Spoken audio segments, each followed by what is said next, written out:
And good morning, everyone. Welcome inside the cave. Jeff Bowman, John Roberts. A Wednesday edition. Yes, midweek. Well, it was a couple weeks ago we started your week and ended your week. Now we're going to get you through the middle of your week. That's right. Exactly right. We're breaking it down and waking you up. See? Sorry, that was my straw. You're done with one glass of tea already. Yep. Or a cup of tea. It's like an IV. You just got to keep it. I think so. Wow. Well, anyway, good morning, everyone. Welcome inside the cave. Jeff Bowman, John Roberts, once again.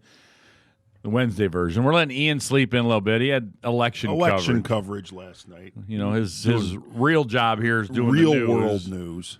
So he had to sleep in. He worked a little late last night. He did. Even though he's the youngest guy on the staff, he could have very easily done this.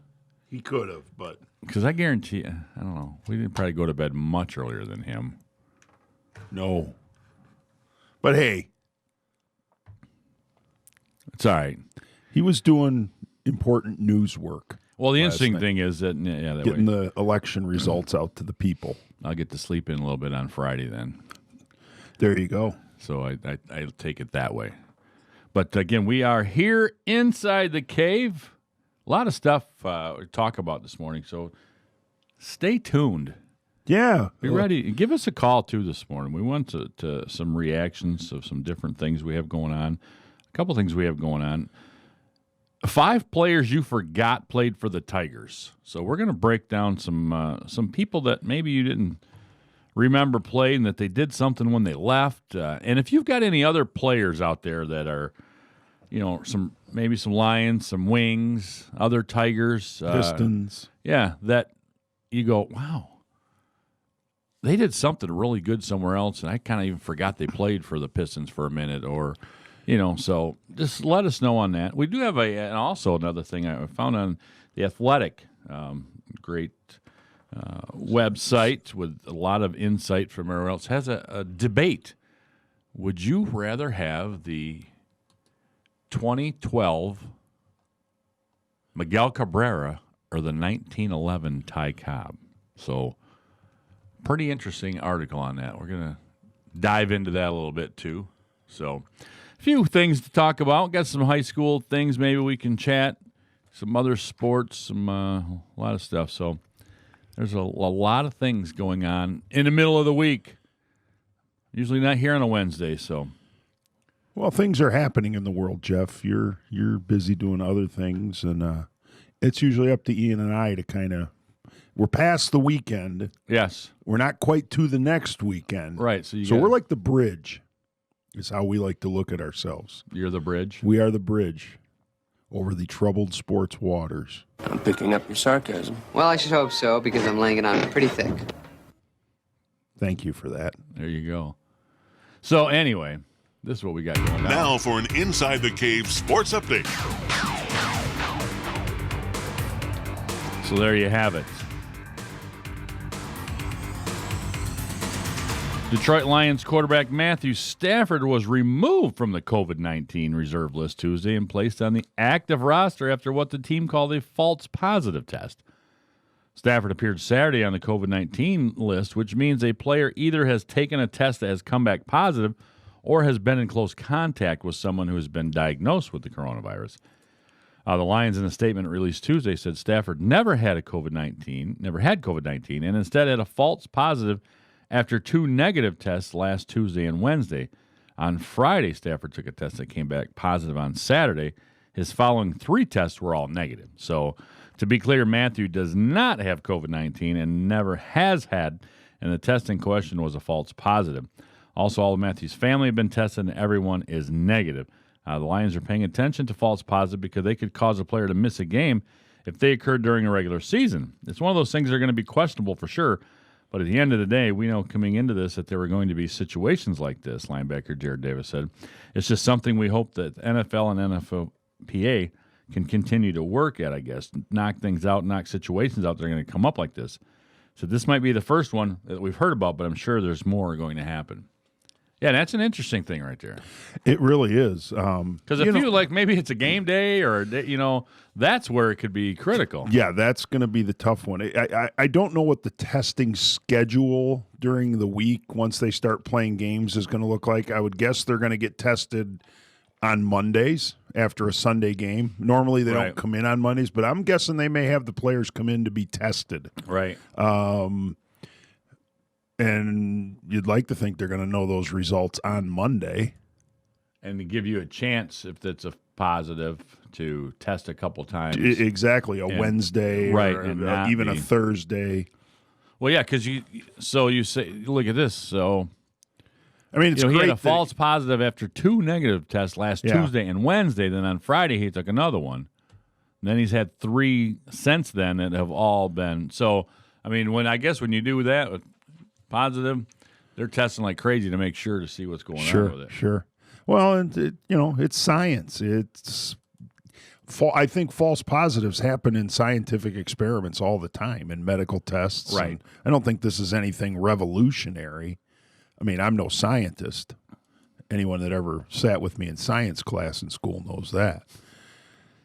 But it's good. I mean, he just had, he and his wife, they just had another baby. And so the fact that he's never had it was a false positive is great news for their family. Right. I mean, well, and speaking of the family, Kelly Stafford has a little beef with the NFL. In case you missed it again, they, hopefully you didn't miss it because I just told you about it. But he tested negative. And so the team has taken 3 cents. Kelly says he's taken 5, all of which come back negative. So Kelly Stafford then took aim at the NFL. She said, I don't blame these scenarios on any of the people directly involved. I understand where they're coming from, but I do blame the NFL. I blame the NFL for not holding themselves accountable. These are people's lives and livelihoods that are in those results and their sites. Maybe we should be absolutely positive a person has COVID before releasing that info to the world. I'm sharing our experiences because I don't want it happening to any other family. So, just be clear, the NFL is barred from releasing the results of any test. The Lions, like every other team, are not allowed to comment. But the league is also trying to quarantine players who have tested positive. So their mechanism is the list. So that way, if you're on the list, it doesn't say you actually have tested. You're either tested or around somebody that has. So that's their way of saying, well, there's a gray area here. So we're not sure going over where. Here. So that way they're not, I guess, doing any HIPAA things or stuff or saying, yes, you have tested. So if you want an idea of how upset she really was, she tagged the league 6 times, twice in her text, 3 more times in the caption, and also tagged the NFL to the post itself. So yeah, she can get a little feisty sometimes, can't she? Yes, she can. Yes, she can. There's nothing wrong with that. She's sticking up for her man. That's probably going to be a drop someday right there. She's sticking up for her man. Yeah. Ding, ding, ding, ding, ding, ding. Okay. Ian, highlight that right there. I'll let you know when you're going through these. There's a drop. When Detroit Tigers manager Ron Gardenhire is in the clubhouse and noticed a player without a mask, quick to dish out a reminder about the safety protocols stemming from the coronavirus pandemic. Mask, please, he says. It doesn't happen every day, but when it does, Gardenhire said it can be funny to blow somebody up over not wearing a mask, as long as it's not a repeated offender. These conversations, however, are rare nowadays. The coaching staff set the precedent from the beginning of summer camp in July with a zero-tolerance policy. Players remind their teammates through face-to-face conversations and group texts. Anytime there's an outbreak, like with the Marlins or Cardinals, a new meeting is called. Gardenhire's request is simple. Your responsibility as a player to your family and this baseball family. You have to take care of yourself off the field and do the right things. Through personal and team respect, the Tigers have avoided an outbreak.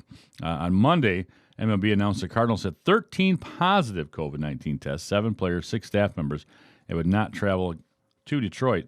While the Tigers would rather be playing, they'll shift gears 3 days of practice before restarting the season in Pittsburgh on Friday. Because these things, Gardenhire said if he was on either of those 2 teams, he probably would not come back right now. I mean, he's a guy, he's had colon cancer or prostate cancer. Right. He's got diabetes.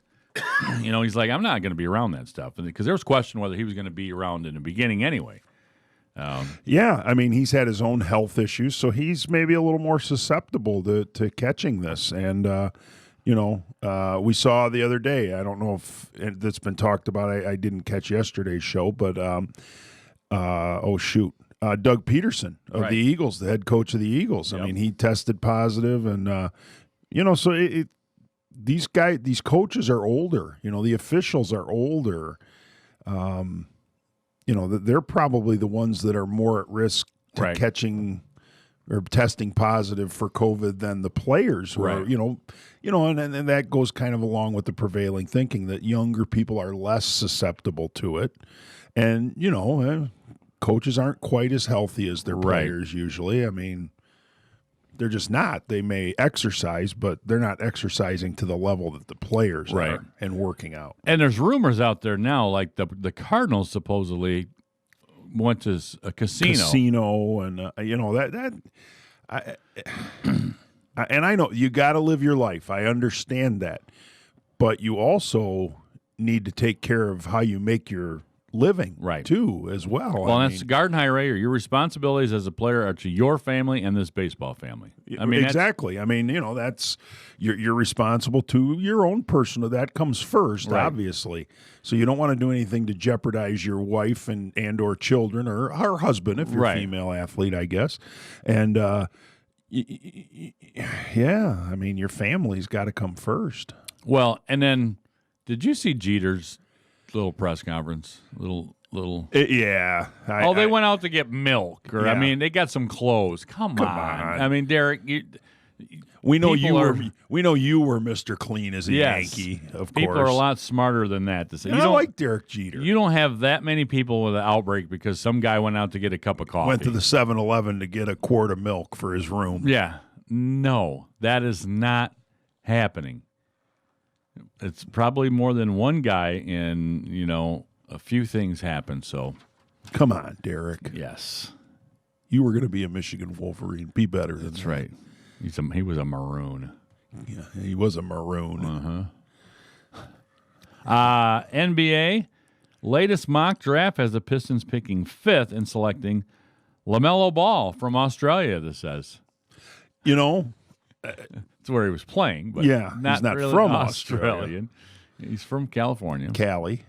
NBA Sports says he's now a 6'7" lead guard that has all the tools that would lead you to believe that he can be a star feature guard in the NBA. A terrific passer that can make every read you want, a point guard to make out of ball screens with either hand, has the size to see these passes over the defense, his feel for the game, and basketball IQ are elite. The word slotted as high as number 1 last month. Ball's draft projection changes weekly. His all-around game generated averages 17 points, almost 8 rebounds, 7 assists, and 2 steals in 12 games. He has to improve his shooting, but Ball has the tools to develop in an all-star caliber point guard. 2 things. Actually, 3 things on that. I'm not against the pick because I think offensively he's demonstrated with his highlights and everything that he's a pretty solid player on the offensive end of the floor. I never know about him defensively because no one ever shows defensive highlights, of course. So I don't know if he's a two-way player. Right. And at number 5, I think you got to get a little bit of a two-way player. Yeah, probably. I mean, so maybe he's a good defender. I don't know, but it's never talked about in anything you read about him. No. And a lot of his But that doesn't really, at any of the top people, No, you really don't ever hear I anybody get talking that. about You're not defense. drafting a shutdown defender probably at number 5 either. Right. I mean, Ben Wallace isn't getting picked at number 5. Correct. But, a lot of his highlights, especially from when he was in high school, he was standing out near half court, not even defending anybody. Right. Someone's getting a rebound and throwing the ball out to him, and he's out on the fast break all by himself. Well, I don't know that that's being a solid two-way player. Now, obviously, he's played professionally in Australia, and his game obviously has developed and changed. So I don't hate the idea of him playing for the Pistons, but I'm not sure I'm in love with it either. I don't want his dad being a disruption for the Pistons. They got enough disruptions with the Pistons organization as it is. They don't need him. What's your other one? His dad, probably. No. His dad's really been out of the spotlight for a while. Every once in a while, though, he kind of says something just to keep himself in the lineup or the limelight. And Is a guard what the Pistons need? That's true too. Is that a position of need for the Pistons? Well, it could be. It's a 3-point shooter game now, and Right. he's less than 30% from 3-point range. It's going to have to get better at that if he's going to be a legit top 5 pick. Right. I mean, it's a perimeter game in the NBA now. It's that you don't pound the ball down into the paint. That's not how the game's played and won, even in the playoffs anymore. You got to have shooters. Yes.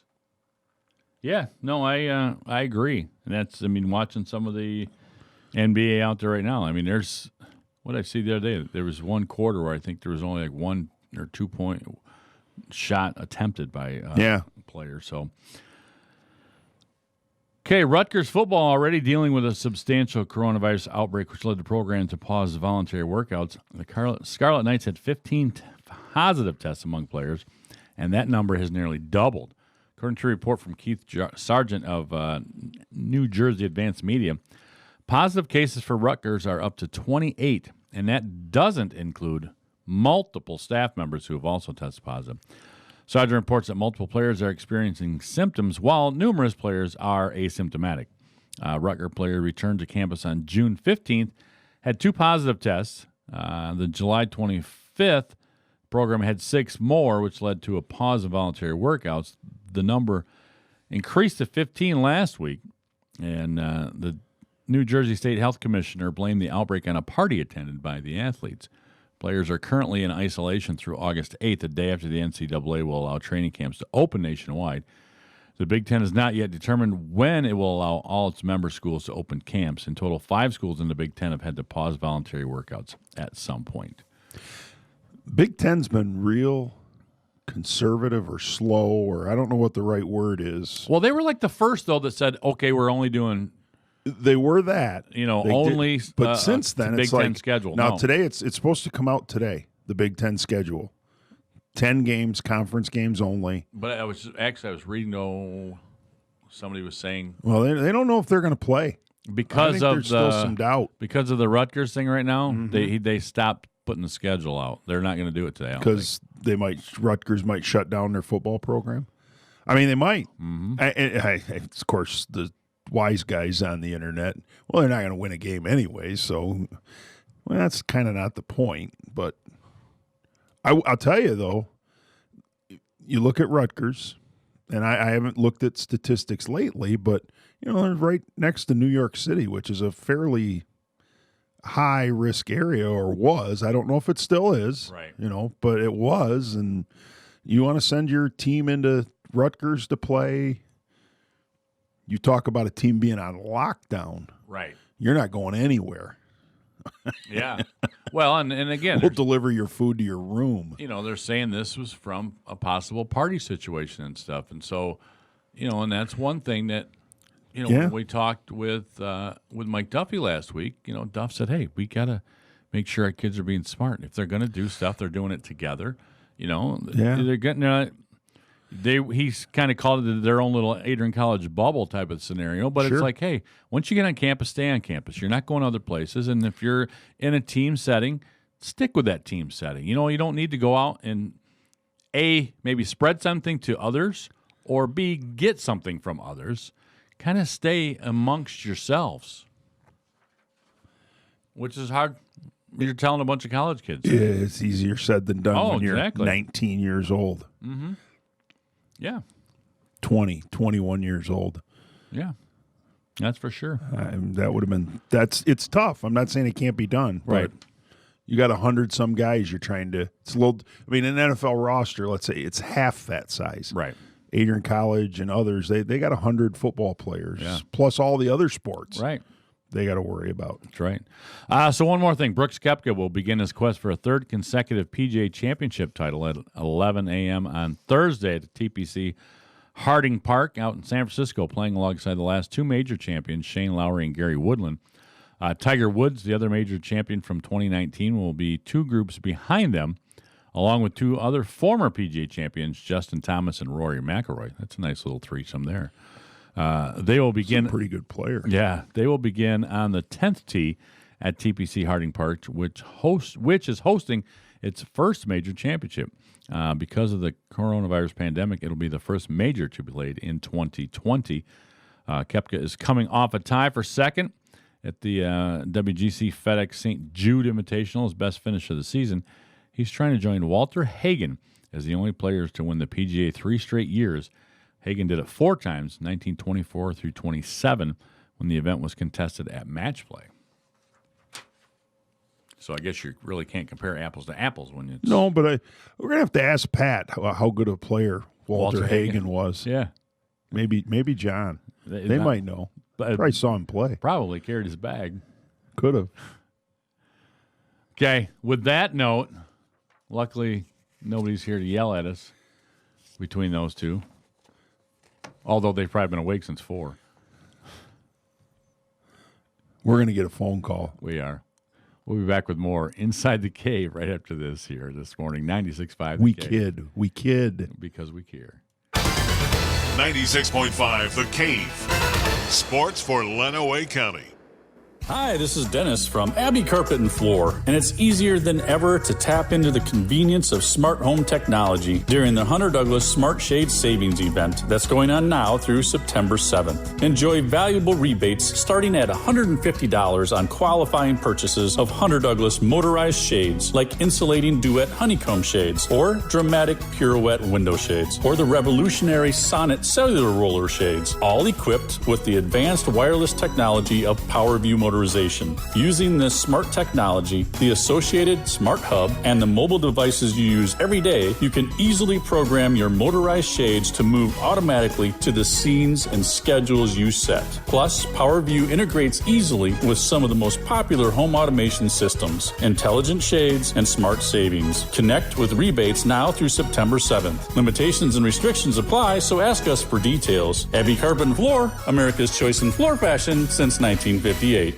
There's a lot of talk about germs, especially these crazy virus germs. We are aware and have a solution to stop them inside your vehicle. At Gary's Quick Lube, we are offering ViraGuard. The ViraGuard system is a dry fog disinfecting system that uses nanotechnology to disinfect deep within soft surfaces and cracks that liquids or mist just can't get to. For additional information, call us at 423-1412 or stop in and see us at 1360 West Chicago Boulevard in Tecumseh. Let Gary's Quick Lube clean your germs away. At Red Mill Pet Supplies, we have everything you need for your pet this summer, including life jackets, water toys, special leashes, and calming treats. And if you're adventurous, you'll find supplies for travel that are appropriate for whatever the weather brings, including pet tents. Our frequent buyer program on your pet food purchases will also help you save when you shop with us. All your pet's needs for a healthier, happier life can be found at Red Mill Pet Supplies, across from McDonald's in Tecumseh, and at redmillpetsupplies.com.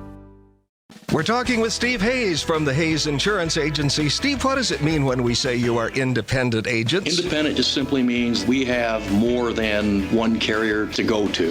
If someone calls and, hey, my price seems a little high on my auto insurance, what can you do for me? You can do that. You can compare, find the best price and the best policy for them. Our companies that we write for strictly write in the state of Michigan. So you're not getting caught up with a rate increase of a tornado that happened out of state somewhere, and these companies are trying to recoup that money. The companies that we deal with strictly right here in the state, they know the people. Rely on the experts at Hayes Insurance on Occidental Highway, providing real customer service for more than 50 years. Coverage you can count on and advice you can trust. Always there whenever you need them. Call the experts. Hayes Insurance. You know just how close you've come. Insurance. Call Hayes Insurance. Get all the insurance you need. Hayes Insurance, 423-8316.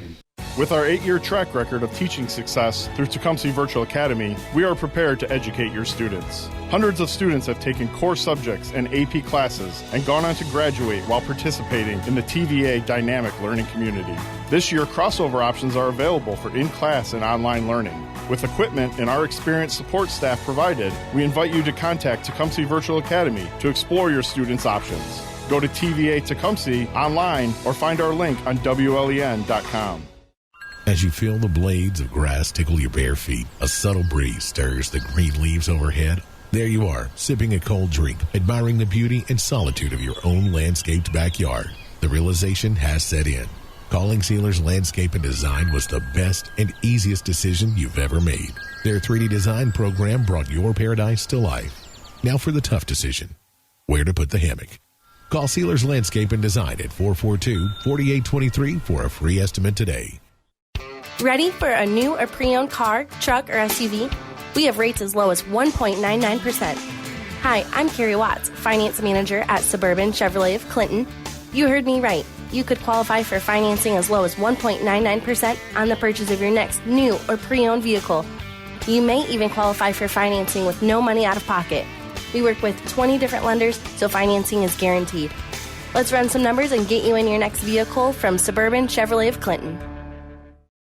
Broadcasting live from the heart of Lenawee County, Michigan. Sports Talk Radio with a local angle on Inside the Cave. Weekdays from 7 to 9 a.m. on 96.5 FM. We give opinions and analysis on what's happening in the world of sports. Interview area coaches and players. And get you ready to start your day. Sweet, man. Grab a flashlight, hiking boots, and a compass because it's time to go Inside the Cave. Weekday mornings 7 to 9 on 96.5 The Cave and 965thecave.com.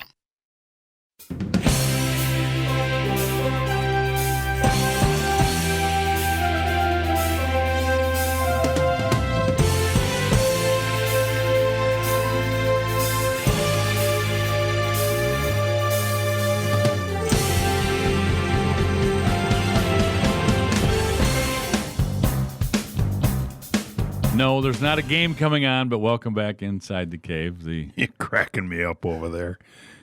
It's like Richard Dreyfuss and Mr. Holland's Opus over there conducting the band. that. And Come on. that's a good movie. I like that movie. That is a pretty good one. That one's slept on a little bit. A little bit. One of his better ones, I think. I really do. Yeah. Where he's the lead actor, I should say.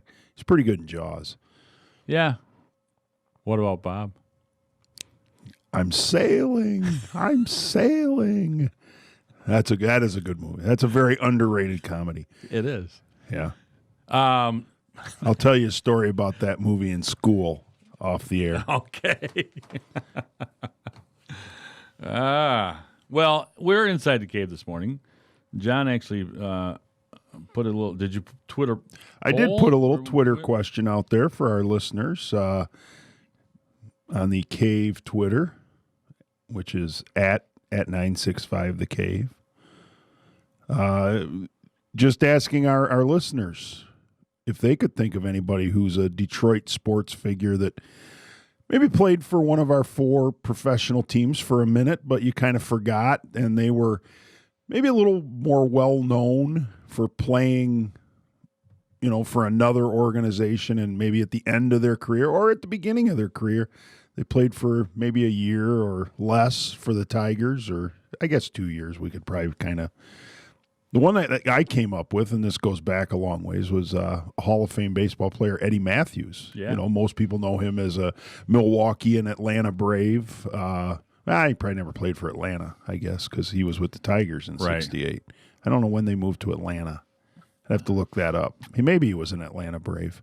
But, most people know him playing alongside Hank Aaron with the Braves. And, he's a Hall of Famer, but was a member of the '68 Tigers. Well, and that's I was during the break looking at some really old ones as well. Because the first one I thought of was a guy, Harvey Keene. Yeah. And that was not known, even though he had great years with a Tiger. He was an all-star and that, but I think, more known as a manager with the Brewers. Sure, Harvey's Wallbangers. Yeah. And then going even further back, Rocky Colavito. Yeah. That guy, Tito Francona. With who Terry's they traded dead. Rocky Colavito for, don't you? Norm Cash. That's right. No, or was he Keene? Was it? Harvey Keene. No. Oh, man. Oh. Am I wrong here? No, it wasn't Norm Cash. I think it was Colavito for Keene. Pretty sure. Yeah. If one of our listeners that was around before I was a Tiger fan. Once again, we need to 265-4000. Oh, here we go. The Curse of Rocky Colavito. Yeah. That's the Indians. as a phenomenon that supposedly prevents the Cleveland Indians Major League franchise from winning, be it the World Series. This is a Wikipedia thing. Are they the franchise that's gone the longest without a major championship now? It's like 70 years. Yeah. Or getting close to it. So, yeah, be it the World Series, pennant reaching postseason, its origin traced back to the unpopular trade of right fielder Rocky Colavito to the Tigers for Harvey Keene in 1960. It was not claimed that Colavito placed a curse when he is denied doing so. It's one of several curses believed to have stricken the city of Cleveland's major sports franchise. They were up there until the Cavs won that one a couple years ago. Because the Browns haven't won. I think they won the year I was born. 64 was the last time. The Cavs had never won, right? And then the Indians since 48. So the trader's unique because Colavito was 1959's home run champion with 42, while Keene hit 353 as AL batting champion. They were outraged by what they say is a betrayal by the Indians' general manager, Frank Lane. And in only 2 years with the Indians, he'd taken a mostly successful 40-man roster and traded away every player he had inherited. Detroit fans were mostly happy about the trade. So, there you go. Yeah. The curse of Rocky Colavito. So that's a trade that I think both teams, though, actually won. I mean, they traded a really good player, and the guys who they were pretty good, I think, after they played for him. Mm-hmm. So, you always wonder we're going to trade this guy who's really good for another guy who's really good. Right. Braves, Milwaukee became, Boston Braves, Milwaukee Braves followed the final move to Atlanta in 1966. So yeah, he'd have played for Atlanta for a year or so. So what I came up with, I saw an article the other day and sent it to John to discuss. And these are the ones. 5 players you forgot played for the Tigers. And a couple of them are interesting, but since 2000, the Tigers haven't had many seasons where they went 500 or thereabouts, but between 06 and 14, they reached postseason 5 times, had some good success. It was sandwiched in between some lean years. So with a mix of World Series contenders and all-time bad teams, you may have forgotten about brief stints of notable players in Detroit over the last 2 decades.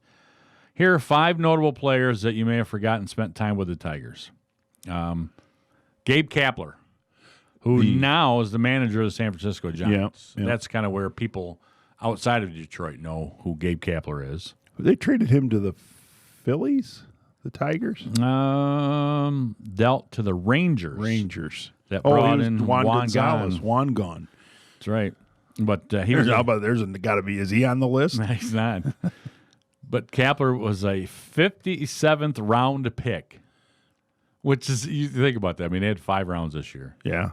But how teams go that far out? How do you sit there as a scouting department and even a GM and go, okay, with pick number 4,221. In the 57th round, we're taking Gabe. I mean, it's like, how do you even? Well, you have such a pool to draft. You got players from all over the world. Right, your high school players. Because they're in there's no international draft anymore, is there? Aren't they all in the? I think they might be all in the same. I don't know. We have a lot of questions we do this morning. We do. But anyway, we need like one of our baseball guys to call in and say, "No, John and Jeff, there's still an international." And I think there is. There is. I think because if you think about it, in the top prospects, we never talked about anybody. So there must still be an international draft. But the 57th round, and amazingly, he did manage to reach the majors with the Tigers and hung around the league for 12 seasons. But after playing in 7 games with the Tigers in 1998, he played 130 games in 99. And then in 2000, he was dealt to the Rangers as part of the package that brought 2-time All-League MVP Juan Gonzalez to Detroit. That's a guy they really overpaid for. And then he made him change the dimensions of the ballpark, and which wasn't a bad thing. That needed. Well, depends how you're going to build your team. Right. I mean, if you want power hitters, which is what people want to see these days, you don't want to see a lot of guys that hit doubles and triples play. Apparently, right? Because that's not exciting. I'd take guys that hit a lot of doubles and triples right now. I mean, but when Miggy was there, Miggy was strong in his years. He did a lot of doubles into those alleys. Yeah. So they actually brought in the left field fence, if I remember right. Yes, and they put the bullpen That's there. where the bullpens, because the bullpens were not originally there, I don't believe. They were down in the right field Right side. field, yes, where the bleachers are out in right field now. Yeah, they had the staggered one on top of the other bullpens. That's right. So, anyway, that's one, Gabe Kapler. Okay. This one's not as a popular of a name, but a guy named Cody Ross.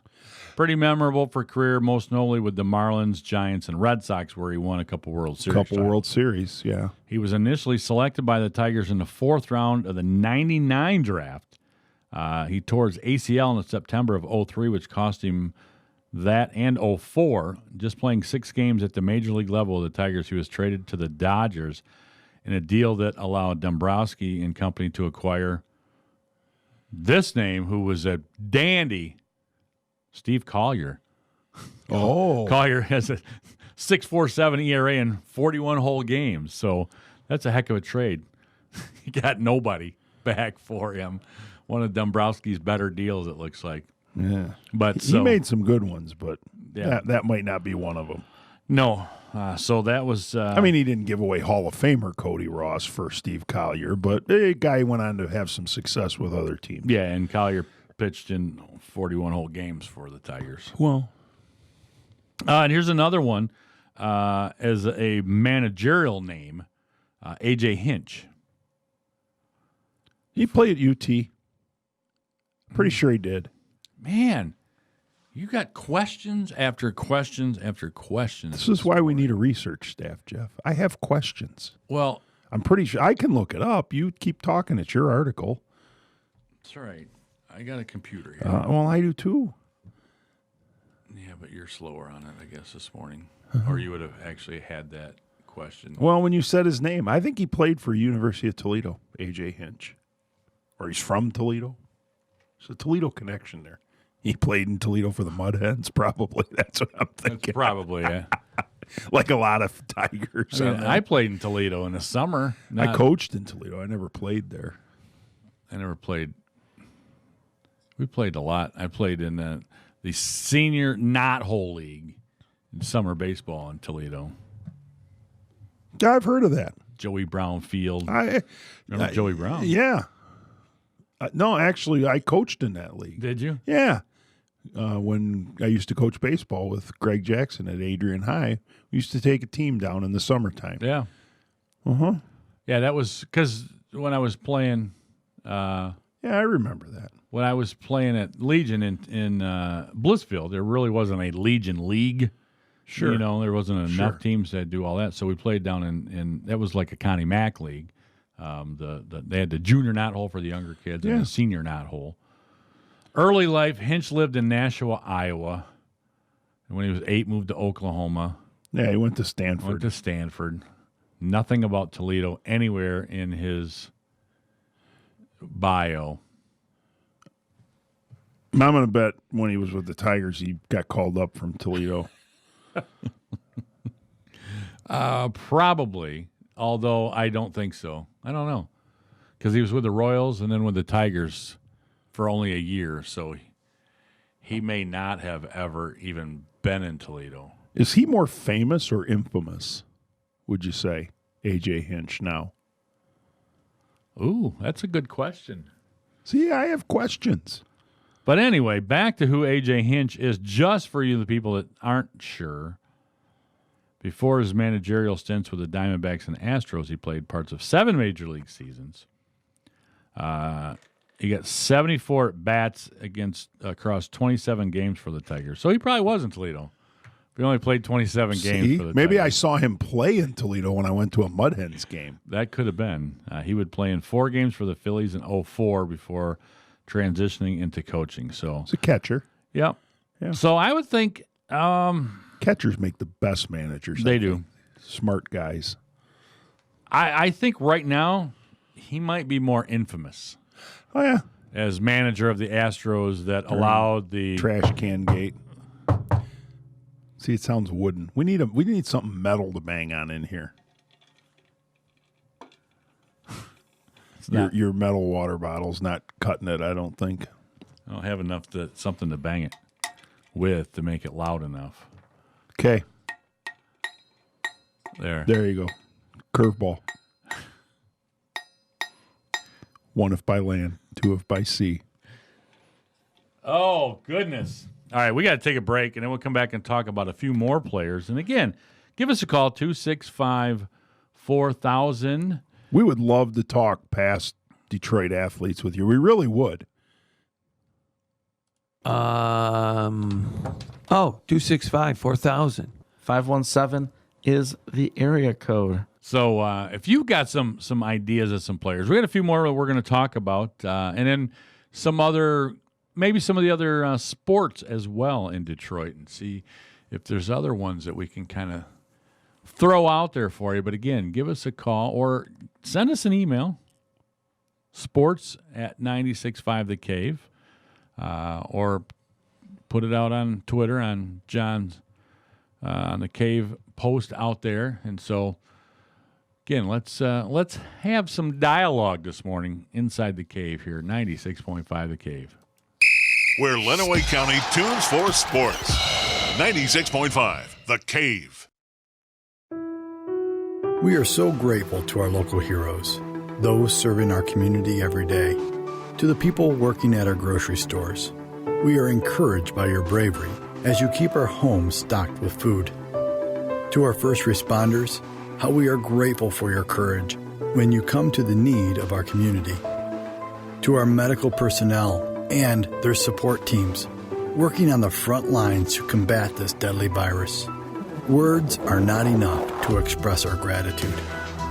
So as a community, let us join together while keeping appropriate social distancing and tell our local heroes how much we love and appreciate their sacrifice and the sacrifices of their loved ones. May God's mighty hand protect and guide each of you during these uncertain times. This message is brought to you by 3-Dimensional Physical Therapy, 3DPT, because people matter. Is your vehicle so dirty that little kids are writing wash me notes on it? My hands are all dirty. Is your wife ashamed to ride with you? Let's take my car. Is your vehicle so dirty that it looks like it's a different color? I thought your car was white. Then it's time to go to Sudsy Does a Car Wash. We know you want your car to look great, so try Sudsy Does a Car Wash in Tecumseh. Sudsy Does a Car Wash, Gary's Quick Lube too. We all know that Salsarias has fantastic authentic Mexican dishes like the signature Baja chicken salad and the queso blanco. What you might not know is they do catering platters for offices, schools, and events that they will deliver. Holy guacamole! Salsarias is open Monday through Saturday at 11 a.m. for inside and patio dining as well as for carryout. Find specials on Facebook. Call 423-0018 to order or come in and enjoy a beverage from their full bar along with a great lunch or dinner in downtown Tecumseh at Salsarias. Wouldn't it be sweet to have an endless supply of Culver's fresh frozen custard always at the ready? Just do what we do. Start each day by pouring fresh dairy into your precise temperature-controlled custard machine. Trust me, once you have one, you'll wonder how you ever lived without it. Adjust flow to produce creamy ribbons of frozen custard. And lastly, this is the best part, do the spoon test to ensure smooth texture. Yum! Better yet, come to Culver's and leave the whole frozen custard made throughout the day thing to us. Welcome to Delicious. Long Motor Sales in Tecumseh is asking for your help. Please do your part and wear a face mask while you're in public spaces. Do it for the kids, if not for yourself. We want our kids to be able to go back to school this fall. A friendly reminder that you can shop Long's current inventory online at longmotorsales.net. New to the lot this week at Long Motor Sales is a white 2016 GMC Terrain. This all-wheel drive SUV is great on gas, roomy, but not too big, stylish, and very well taken care of. Some features include power steering and remote keyless entry. And best of all, only 30,500 miles. Stop in and tell Eric you want to take this car for a ride today. If your vehicle needs an oil change or a major overhaul or repair, take it to Long's Automotive Service. Nathan Long has over 15 years of experience as a certified technician, giving you dealership quality service at a low price. Long Motor Sales and Long Automotive Service in Tecumseh. Long, a name you know and trust. Broadcasting live from the heart of Lenawee County, Michigan. Sports Talk Radio with a local angle on Inside the Cave. Weekdays from 7 to 9 a.m. on 96.5 FM. We give opinions and analysis on what's happening in the world of sports. Interview area coaches and players. And get you ready to start your day. Sweet, man. Grab a flashlight, hiking boots, and a compass because it's time to go Inside the Cave. Weekday mornings 7 to 9 on 96.5 The Cave and 965thecave.com.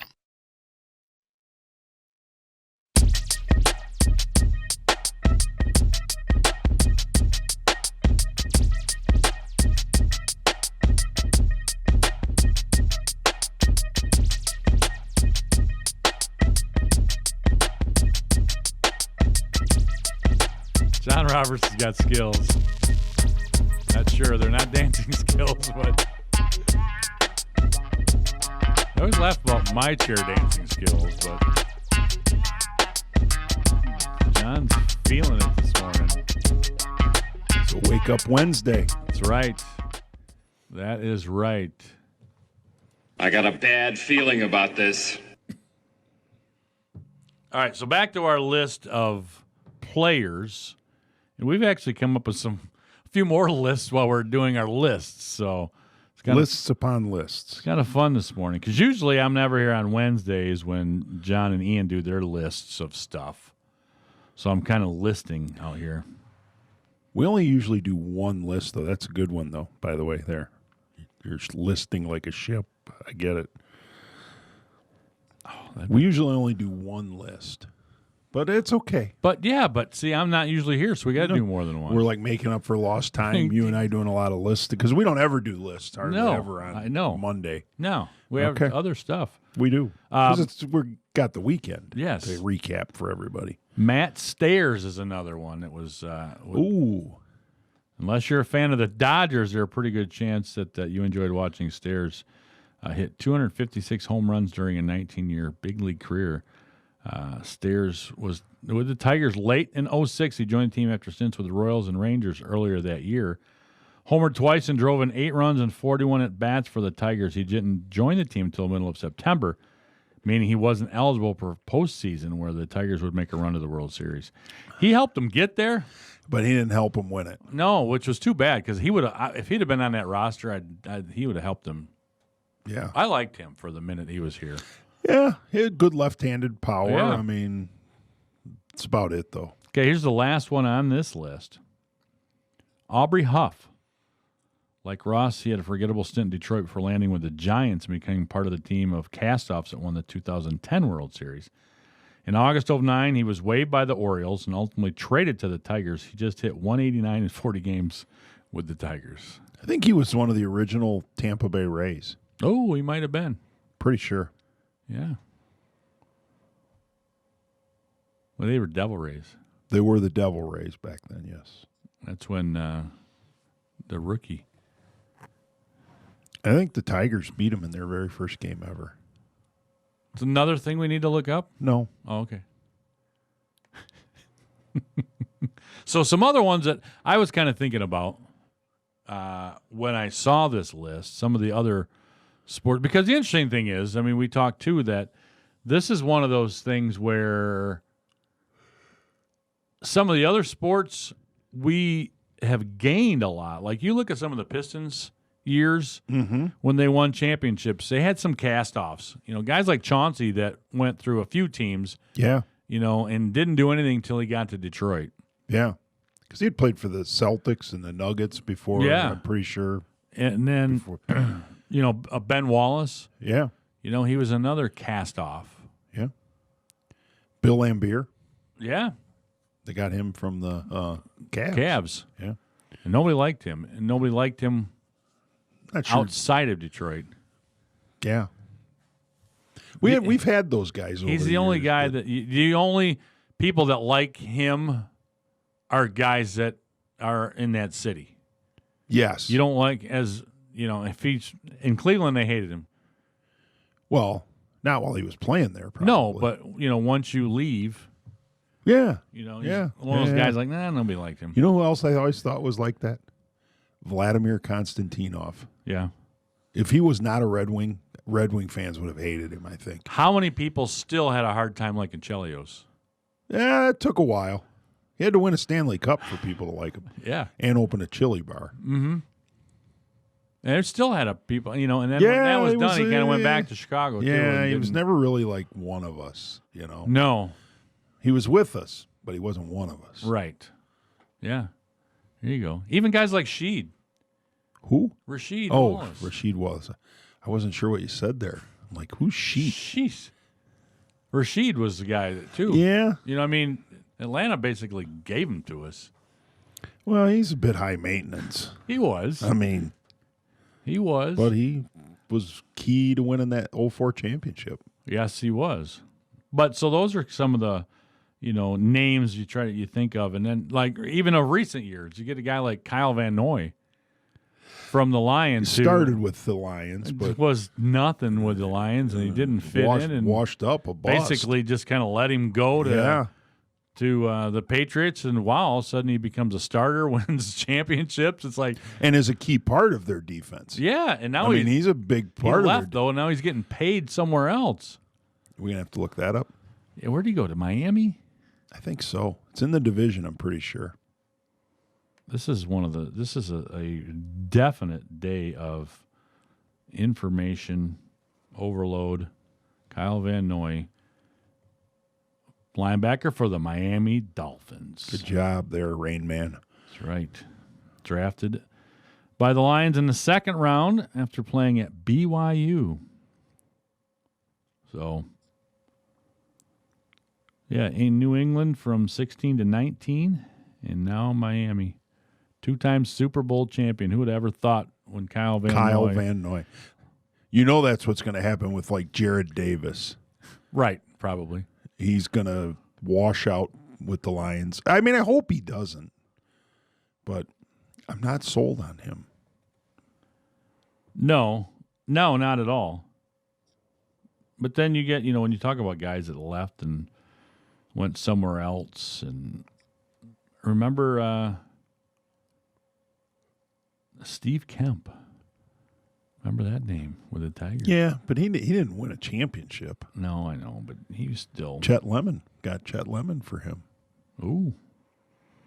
The other guy that I hated, probably when I was young, the worst person they got rid of was Jason Thompson. Rooftop. I hated that move. Yeah. He was one of my favorite, because I was playing a lot of first base back then, too. All that catching had taken your speed away, so they moved you to first base. No, my knees just couldn't handle the catching much anymore. They got rid of him and brought in Darrell Evans, if I remember right, to play first base. Is that who it was for? I think so. This is one of those. I've never had more. I think pretty sure they traded him to Pittsburgh. Did he go to Pittsburgh? Yeah, I think so. I believe so. Jason Thompson. Guy could crush a ball. Could. Jason, former Major League first baseman, current owner and operator of Jason Thompson Baseball in Auburn Hills, Michigan. Really? Yeah. We got to see if we can get him on the show. Did not know that was out there. Yeah, he threw and batted left-handed. We knew that. Tigers, Angels, then Pittsburgh. Okay. So I remember him as a Pirate after the Tigers. I do too. I don't remember his Angel stint. But yeah, I think they traded him, and then the next season brought in Darrell Evans, signed Darrell Evans as a free agent, and he became their first baseman. He was traded to the California Angels for Al Cowens. Oh, I remember that now. Yeah. Al Cowens. And then traded to the Yankees. From the Angels, traded him to the Yankees. Oh. He was traded. Boy, you thought that'd be a great park for a guy like Jason Thompson to play in short right field like that. Thompson assumed upon his acquisition by the Angels with Rod Carew shifting to DH. It's probably not a bad move. No, but then he was traded to Pirates during spring training. Okay. For Mickey Mahler and Ed Ott. Anyway. The things you learn. That's right. All kinds of stuff. The things you learn. Ron LaFleur. I'm just looking at going through names of players when it says people also search for when you're searching for an old Tiger. Ron LaFleur, they got him out of Jackson Prison. 1 in a Million. Good movie. Solid. Commander Data is Ron LaFleur. Reading Rainbow Guy is Ron LaFleur. Kunta Kinte is Ron LaFleur. There's actually, I think, some Blissville guys, older Legion guys were extras that went down there and played. Had to go inside Jackson to play, which was wild, and had to go inside the prison to go play that game for the movie. But, hey, we got more to talk about. Plus, we're going to talk a little bit about some college basketball. Also, whether you want Ty Cobb or Miguel Cabrera. More Inside the Cave right here on 96.5 The Cave. We are so grateful to our local heroes, those serving our community every day. To the people working at our grocery stores, we are encouraged by your bravery as you keep our homes stocked with food. To our first responders, how we are grateful for your courage when you come to the need of our community. To our medical personnel and their support teams, working on the front lines to combat this deadly virus. Words are not enough to express our gratitude. So as a community, let us join together while keeping appropriate social distancing and tell our local heroes how much we love and appreciate their sacrifice and the sacrifices of their loved ones. May God's mighty hand protect and guide each of you during these uncertain times. This message is brought to you by 3Dimensional Physical Therapy, 3DPT, because people matter. With our 8-year track record of teaching success through Tecumseh Virtual Academy, we are prepared to educate your students. Hundreds of students have taken core subjects and AP classes and gone on to graduate while participating in the TVA Dynamic Learning Community. This year, crossover options are available for in-class and online learning. With equipment and our experienced support staff provided, we invite you to contact Tecumseh Virtual Academy to explore your students' options. Go to TVA Tecumseh online or find our link on WLEN.com. What are you noticing when you look around your home? Hi, this is Sherry Hall with Carpet on Wheels. By using our Design Center, we will assist you in making simple changes that will breathe new life into your surroundings. Sometimes just adding different accent colors or textures will do it. At Carpet on Wheels, you'll find both area rugs and blinds that can achieve your goals. So stop in to see us in downtown Tecumseh. For the quality you need and the service you deserve, only at Carpet on Wheels. Wouldn't it be great if you could get auto, home, business, farm, and life insurance all from one agency? Well, that's where the D.S. Johnson & Associates comes in. They can help protect what is important to you. So why not simplify your life? See the D.S. Johnson & Associates in Adrian, Morenci, or Monroe, or give them a call today at 517-263-2582. Nationwide is on your side. Nationwide Mutual Insurance Company and Affiliates, Columbus, Ohio, subject to underwriting guidelines review and approval.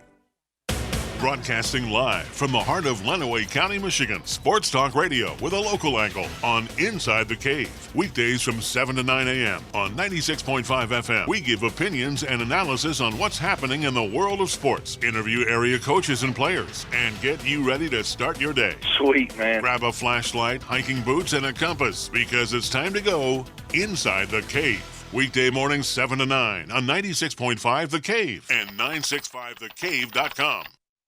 The best in regional sports from Southeast Michigan. WLEN Adrian, HD2, W243AD, 96.5 The Cave. 96.5 The Cave. Lenawee County Sports. Broadcasting live from the heart of Lenawee County, Michigan. This is Inside the Cave on 96.5 FM and 965thecave.com. Sports Talk Radio with a local angle. where we give opinions and analysis on what's happening in the world of sports, interview area coaches and players, and get you ready to start your day. Good morning. Now grab a flashlight, hiking boots, and a compass, because it's time to go inside the cave.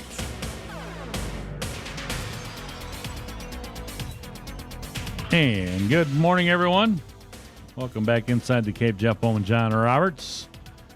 Just scrolling through some stuff while we were during the break, and then I realized it was on this date was yesterday, though, August 4th, 1993, was the Robin Ventura Nolan Ryan fight.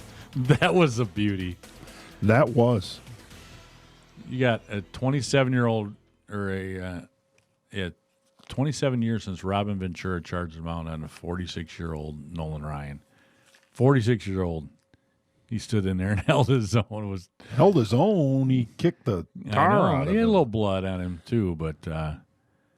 That might have, Robin Ventura probably would take that back. Yes, I would think so. So anyway, welcome back inside the cave. Jeff Bowman, along with John Roberts. Probably our best 60-minute performance of the year. You got to find a way to replicate what you did. That's right. So that's what we're shooting for this morning. That's the goal. That is the goal.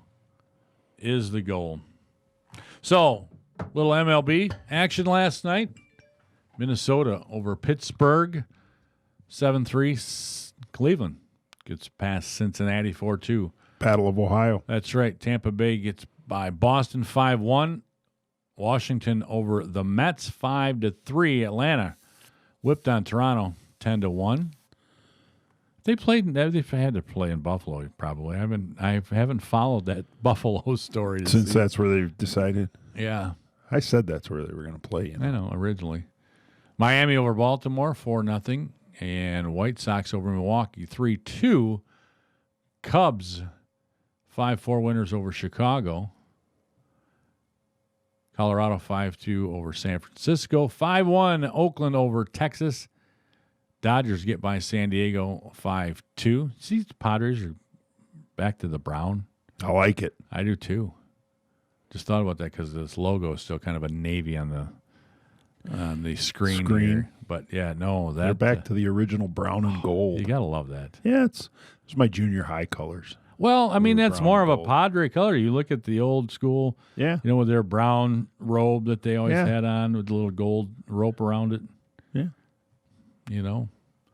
Probably not what it's called, but hey, I'm not Catholic, so I'm not sure. 8-2, Houston over Arizona. Angels over Seattle 5-3. And then there was 3 postponed games. Did you do the A's over the Rangers? Yes. Okay. Just want to make sure you didn't miss one for our Oakland and Texas fans out there. Philly and New York, St. Louis and Detroit, and this says Philly and Miami. So Philly was supposed to play 2 different teams that day. See, postponed all of them. But the Tigers are not playing. No, they're not. Till when? This weekend. Friday. I believe it says in our update somewhere. Okay. That I think it is Friday. Man, how about the Yankees? Yes, they're starting in Pittsburgh on Friday. Okay. Aaron Judge, that guy hits a baseball pretty good. I got a text message from one of our listeners on Monday he's a Yankee fan, and I won't say his name on the air. That's but too bad. He was a little surprised that Aaron Judge wasn't one of our winners of the weekend. He's a loyal listener, especially on Mondays. I'll put it that way. Well, good for them, but I'm probably not thinking too far. 8-1. That's a good start. To Yankees, where I'm going to put somebody from the Yankees in our. But he is off to a really good start. He's a good player. Crushing the ball, which is good. I mean, because he was hurt in the original spring training. So he had time to rest. Yeah. He's a guy he's a tight end. I mean, the size of that guy. He'd come off the edge. Block out the sun. That's a guy that's. Yeah, that is. He's not built like your typical baseball player. No, he's a big man, and he can move.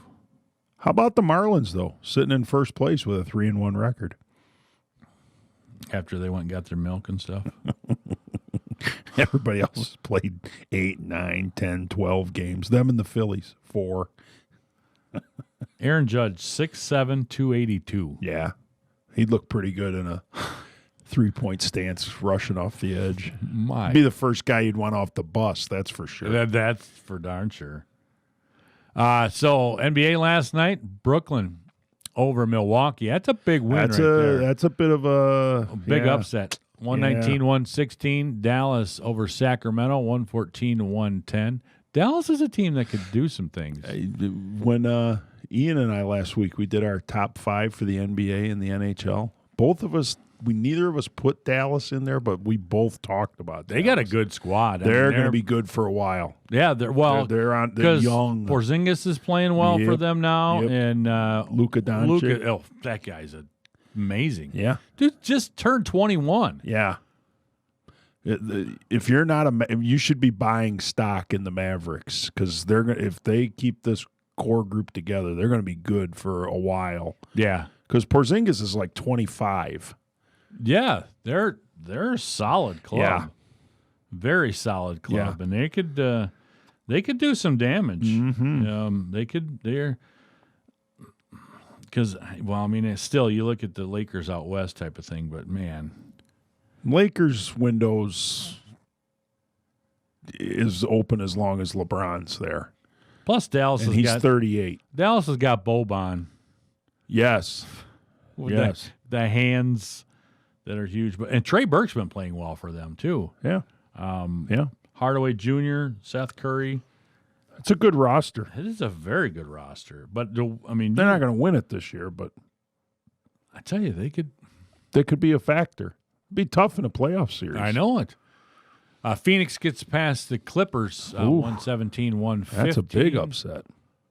Orlando gets waxed by Indiana, 120-109. Well, T.J. Warren probably scored 40. He's been going. He had 30. I'm pretty sure. I thought I heard that on the radio. 32. Yeah. Following up his 53-point night the other night. What the heck? Yeah, 30 points in each game, 53 points in the opener. Yeah. 119 points in the restart. Yeah. Wow. His stock's on the rise. You think? Let's get back now. I got out of that, and I got to go back. Heat Celtics, that's where you left off, I think. I don't. Well, I lost the whole screen. I got to get back to that page again. You want me to read the scores? Shh. Well, I'm already there.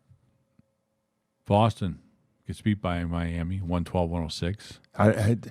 Boston's one of my dark horses in my top 5. Okay.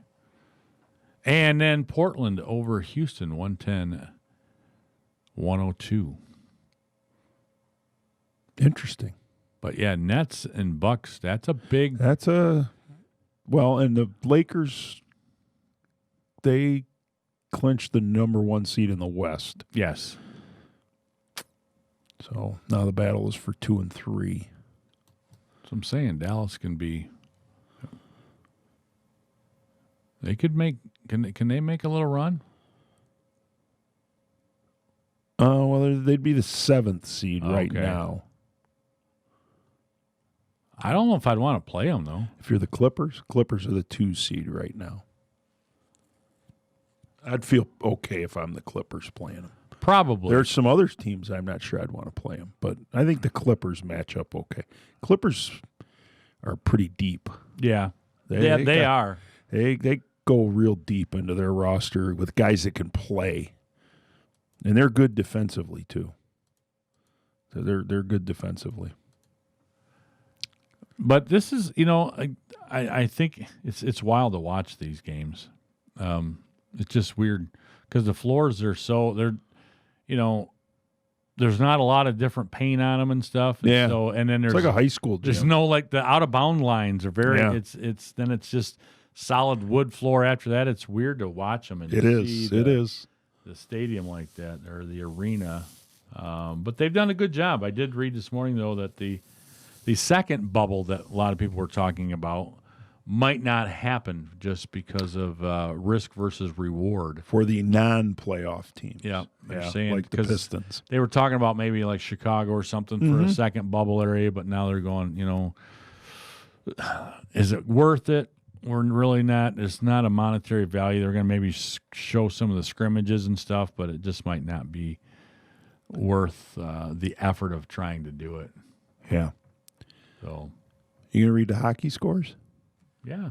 I got them. If you want me to read, Go ahead, read the hockey Okay. scores. The Islanders 4-2 over the Florida Panthers. Stick on puck all the time. The Nashville Predators 4-2 over the Arizona Coyotes. Toronto bounces back with a 3-0 shutout over Columbus. Calgary 6-2 over the Winnipeg Jets. The Hurricane win the series 3-0 over the Rangers. They rocked the 4-1. They rocked the Rangers like a They hurricane. did. They did. The Canucks and the Wild. Canucks with a close one, 4-3 over the Minnesota Wild to even the series. So that's your hockey So action. what was that one? The Hurricane and Rangers was how many? They won it in how many? 3. Oh, baby, a triple! Oh, yeah! Okay. Come on, help me out a little on that one. Who plays today? I'm a big fan of the hockey playoffs. I know you are. I think they're the best playoffs. That's what you there said on are. Monday, and I'm still like, all right. Nothing more exciting than Game 7 of the Stanley Cup playoffs. Nothing in professional sports. Okay. Why Just is saying. The atmosphere, it's do or die. It's So Game 7 of a World Series, there's no do or die. it is, Game but 7 of the NBA championship. it is, but There's not do or die. how often compared to hockey do those games go like into overtime where it's sudden death? And very rarely Okay. compared to hockey. Okay. I'll let you have it. All right. Thank you. I don't know. I'm a hockey guy. I love hockey. I love hockey. You're more of a hockey. You and Ian. We are more. I think we're the hockey guys on the station, and Ian more so than me. Yes. He's more college, but he knows his NHL too. Yeah. But I like hockey. Speaking of hockey, the Islanders have a chance to close out the Panthers today. So that one's on at noon.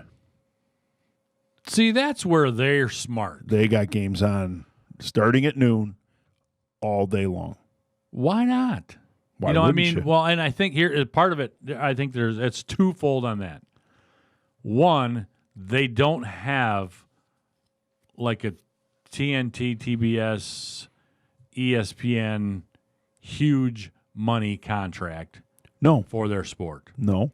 They're on the the far away NBC Ocho type of a thing. I mean they're either on NHL Network, NBC, or NBC Sports Network. Yeah. That's their three options, or local. And NBC pretty much only weekend.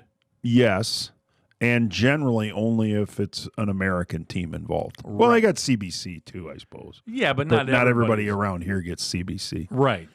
So I think that they have to. They're putting more games out there, trying to get back at it again and letting people watch it. Sure. And I think that's a good thing. Penguins Canadians at 8:00 tonight. I might watch that one. Okay. Go Habs. Le Habitants. That's how they say it in Grand Blanc. Yeah, in Grand Blanc. Yeah. There you go. Oh, if you were See, listening, you learned a little if you were listening Monday, French with John and Jeff. If you were listening Monday, you know the Grand Blanc with Jim Furyk. Yes. Who is not French. No, I don't think. But Maybe he is. He loves Grand Blanc. He loves him some Grand Blanc. Loves Grand Blanc. Okay, other things going on before we break into our little Big Ten basketball. Yep. As the opt-out deadline was was it yesterday, a couple days ago? Jeff, I'm going to interrupt you. We have breaking news. Uh-oh. The University of Connecticut is being reported from sources that they are suspending football for the fall season. University of Connecticut. They even have football? They are a member of, I believe, the American Athletic Conference. Okay. So they're a not Division I football program. They're not a big football They're school. not. They're not one of the Power Fives. So, but Big Ten football schedule to be released in a half an hour. Oh, they are going to release 8:45, it says. Oh, here. we might have it right before we get off the There air. you go. Stay tuned. That would be nice. That would be real nice. It would. So anyhow, we have some stuff we can talk about with some of the other things going on with the Big Ten hoops. As, again, they are give me back to this. They are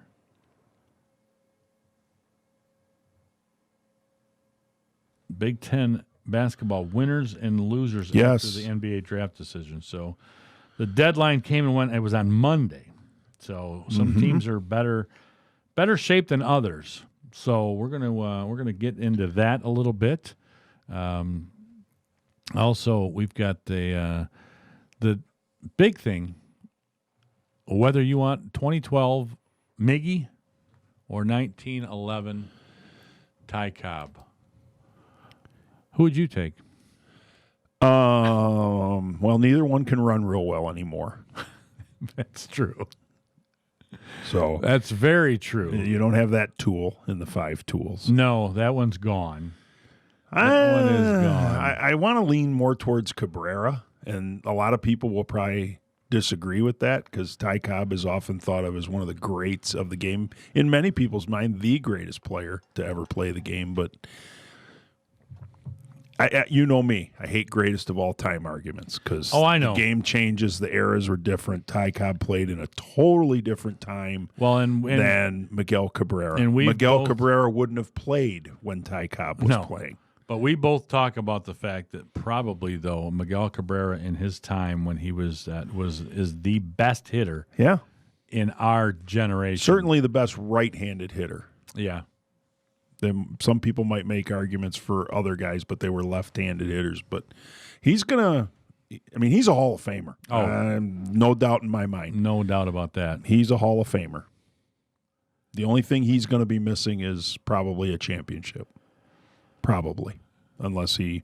Did he won one with Florida, though, didn't he? True. Yes, with the Tigers. Yeah, you're right. Yes. Yeah, his rookie year maybe. Yeah. I think he was like the left fielder for the Marlins back then. Which is crazy to think about. He was like a skinny went from kid. He was like 20 years old. To third. Yeah. Yeah. Shortstop. I think he played some shortstop for the Marlins, too.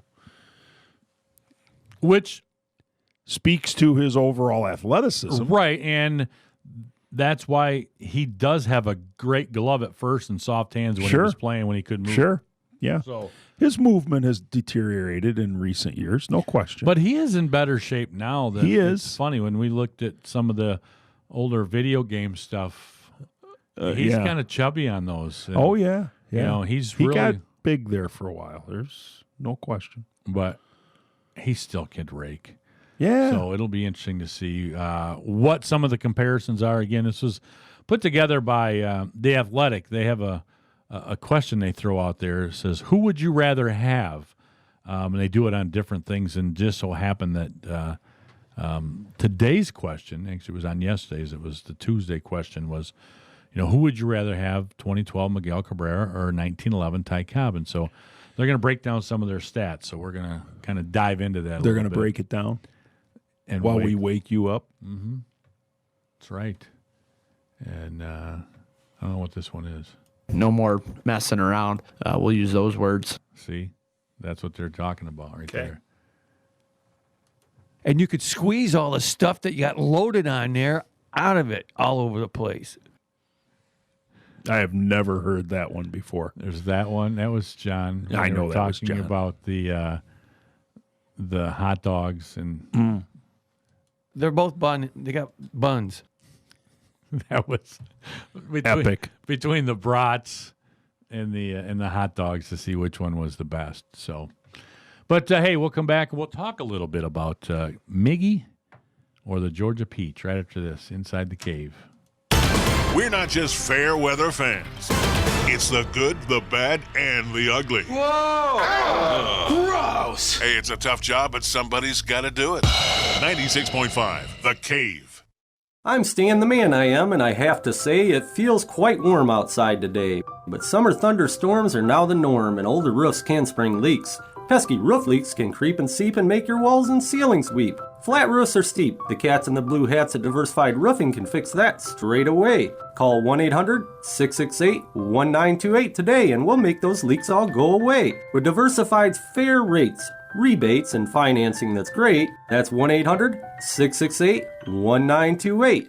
You won't get taken for a ride when you call Diversified. We're Master Elite certified and GAF roofing that's tried and true. We're state licensed and fully insured too. Your roof's installed professionally with honesty and pride when you call Diversified at 1-800-668-1928. Here's our website too for you. For Stan the Man and the cats in the blue hats, that's DiversifiedRoofingLLC.com. Again, that's DiversifiedRoofingLLC.com.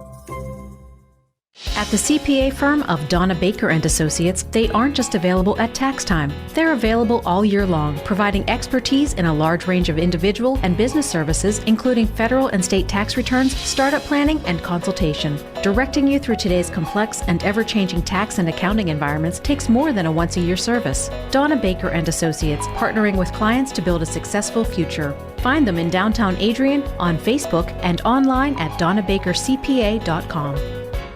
Get your vehicle in shape for the summer with a complete cleanup at Beecher Street Car Wash and Auto Detailing. They will clean your vehicle inside and out. They offer detailing services like interior shampoo, hand wax, and buffing. Their expert staff will make your car, SUV, or van sparkle. They even do boats, RVs, and semis. Gift certificates available. Beecher Street Car Wash and Auto Detailing is open Monday through Saturday, 8 a.m. till 7 p.m., and Sunday, 9 a.m. till 4 p.m. Ask about their monthly membership and their annual memberships. They're located on West Beecher Street next to Barrett's.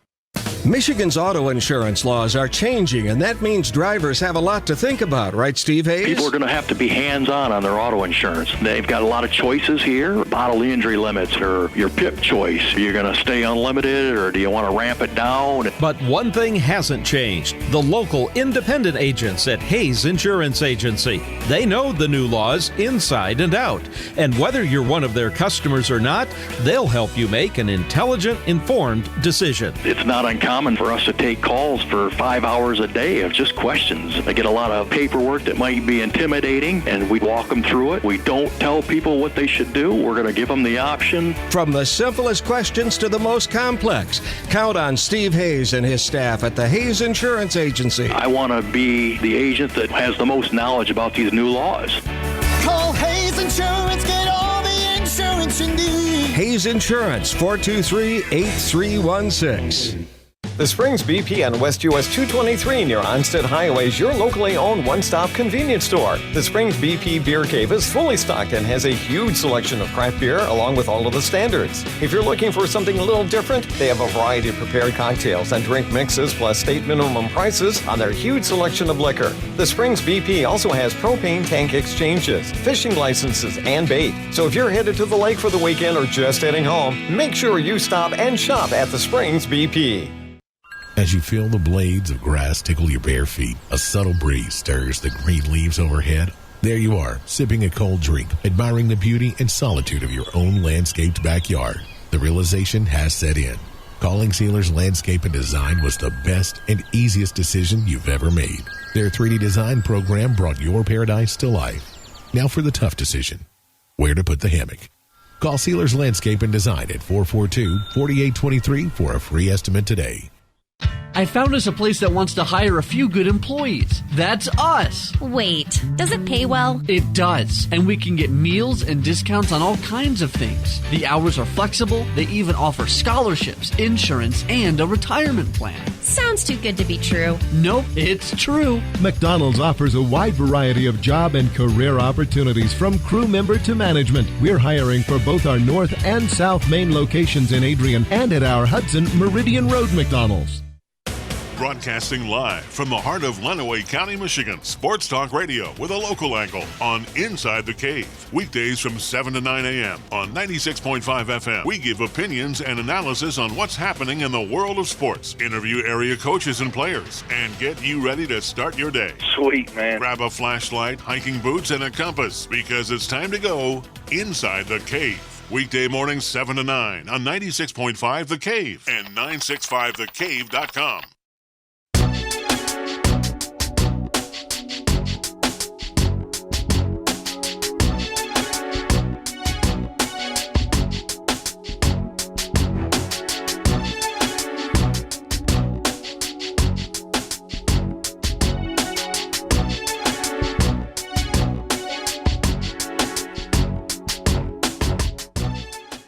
And welcome back Inside the Cave. Got our slow jams in this morning. There you go. Slow groove going on there. Yeah. Welcome back, Jeff Bowman, John Roberts. A couple things we're going to talk about this Miggy thing. You did mention UConn. It might not be as huge when you look at a little bit more of this. It's going to grab headlines. It's definitely going to grab headlines, but when you dive into it a little deeper, they're an independent. Yep. They don't have a conference. Most of these big conferences are saying, okay, we're only going to play conference games. Out of their 12 games, I was just reading that they only have 2 of them that actually they could play right now due to the restriction on some travel and some other stuff with Connecticut. So, out of 12 games, there might be 2 that they might have could struggled play. to finish their season anyways. Finding some other games, so they're going out in front of it and saying, okay, this is what's going on. But there's a little more to it that they're not really coming out there and saying. Okay, so Miggy and Ty Cobb. Yep. So there's a statue of Ty Cobb, obviously, at Comerica. Gonna be one of Miggy someday. Gonna be one of Miggy someday. They're 2 different players from 2 very different eras. Yes. Yeah, both players helped shape the Tigers franchise. Both spent their primes dominating the game in ways few ever have. That's what this says in this article, written by Cody Stavenhagen in The Athletic. So, but put in a controlled environment from strictly a baseball perspective, who would you rather have, Ty or Miggy? And you're saying Miggy. Yeah. So the case for Ty Cobb, 1911. He hit .420, the highest mark of his 24-year career. Yep. The 8th highest single-season average in the history of the sport. And at age 24, no one had any idea such a stat would ever exist. But he was worth 10.7 wins above replacement. So somebody went back and looked at all his stats and threw some analytics and his WAR out there. So 10.7 wins above replacement. It was Cobb's most famous season, and yet based on WAR was not actually his best when compared to the rest of the league, because Cobb's WAR in 1917 was 11.3. As you said, to go back and look through all those box scores and figure out somebody's WAR. Reminds me of the classic Styx tune, Too Much Time on My Hands. That's right. But still, Cobb was the most valuable player while posting career high in average, which we said was .420. 248 hits, 148 runs, 47 doubles, 24 triples, and a slugging percentage of .620. And a 40-game hitting streak. Yeah, his 8 home runs through, though meager by today's standards, trailed only Frank Baker's 11 for most in the league. Frank Home Run Baker, as he was known. And he also stole a league-best 83 bases that year. You know, to me, the most impressive stat in that whole line, 24 triples. I know. No one hits triples anymore. Well, but you look at some of those older stadiums, and if you know... Yes, as we well know. Yes. You know, you hit a ball in a gap, you can go somewhere. Yeah. And a lot of them didn't have fences back then, I don't think. Had fences. I'm not sure they did. But again, he had 40-game hitting streak. Yeah. Here you go. He did this despite playing against doctor's orders for much of the summer, battling a violent cough and stomach problems. Drinking too much Coca-Cola. Little known fact. Smokey Joe Wood said he was the best ball player I ever saw. I always said if there's a league higher than the majors, Ty Cobb would be the only fellow in it. Just as you'd be thinking about doing something, Ty would be doing it. He was always one step ahead of you. So like the super majors. Yes, exactly. So he didn't win the Triple Crown, though, that year, did he? I don't think so. It doesn't No, mention because that. he finished second in home runs. Oh, that's right. That's right. He's remembered for a conflicting combination of grace and rage on nights before games per this book that was written. Learson wrote a book while teammates might huddle in the hotel lobby hoisting beers.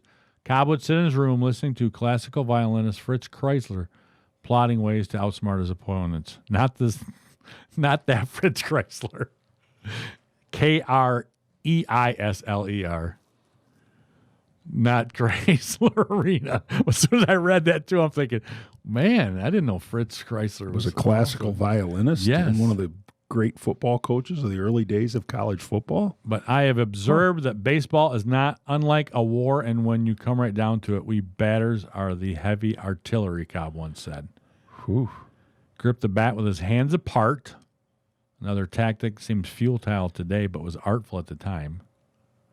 He used that approach to shape last-minute adjustments, choking up, poking the ball through the infield, or sliding one hand down the handle and launching for the fences. So that was interesting. Held it apart and then moved it that way. So although the Tigers finished in second, 89-65 record, that didn't diminish the greatness of Cobb's season.